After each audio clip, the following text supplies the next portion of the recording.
Hello மக்களே, எல்லாம் நல்லா இருக்கீங்களா? இன்னைக்கு வா தமிழா வாவோட ஷூட்டிங் vlog பார்க்கலாம். நாங்க நைட் ஆல்மோஸ்ட் 9 ஆச்சுங்க ரூம் ரீச் ஆகவே.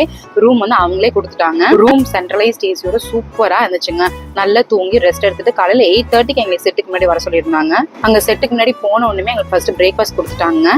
பிரேக்ஃபாஸ்ட் பாத்தீங்கன்னா இட்லி, சாம்பார், வடக்கடி, தேங்காய் சட்னி, கார சட்னி, இடியாப்பம், தோசை, பொங்கல், நிறைய வெரைட்டிஸ் இருந்ததுங்க.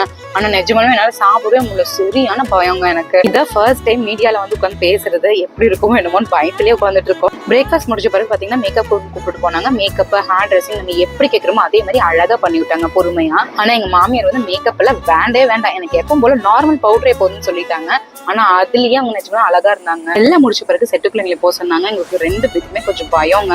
ஃபர்ஸ்ட் டைம் அவ்வளவு தூரத்துல வந்திருக்கோம், எதுவும் பேசாம மட்டும் வந்துடாதீங்க அப்படின்னு மிரட்டி அமுச்சு விட்டாங்க. இதுதாங்க வா தமிழா வா செட்டு. நாங்க உள்ள போனப்ப பாத்தீங்கன்னா கொஞ்சம் சேர்ஸ் எல்லாம் அரேஞ்ச் பண்ணிட்டு கிளீன் பண்ணிட்டு லைட்டிங் எல்லாம் செக் பண்ணிட்டு இருந்தாங்க.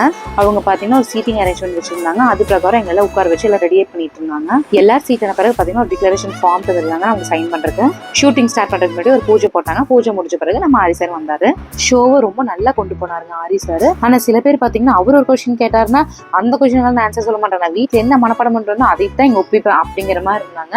இன்னும் சில பேர் மைக்க தரவே மாட்டேன்ட்டாங்க. ஆனா அது எல்லாத்தையும் கரெக்டா ஹேண்டில் பண்ணி கொண்டு போயிட்டாங்க. ஷோ எல்லாம் முடிஞ்ச பிறகு பாத்தீங்கன்னா எனக்கு ரொம்ப பயமா இருந்துச்சு. நம்ம நல்லா பேசணுமா என்னன்னு தெரியலையே, நம்ம வீட்டுல வேற திட்டுவாங்கன்னு யோசிச்சுட்டு இருந்த சமயத்துல ஆரி சார் என்னை கூப்பிட்டாமா நீ சூப்பரா பேசினமான்னு சொன்னாரு பாருங்க. அப்பாடா கடவுள் இருக்கான் குமாரு, நம்ம தப்பிச்சோம் நம்ம வீட்டுக்காரட்டு இருந்துங்கிற மாதிரி இருந்துச்சு எனக்கு.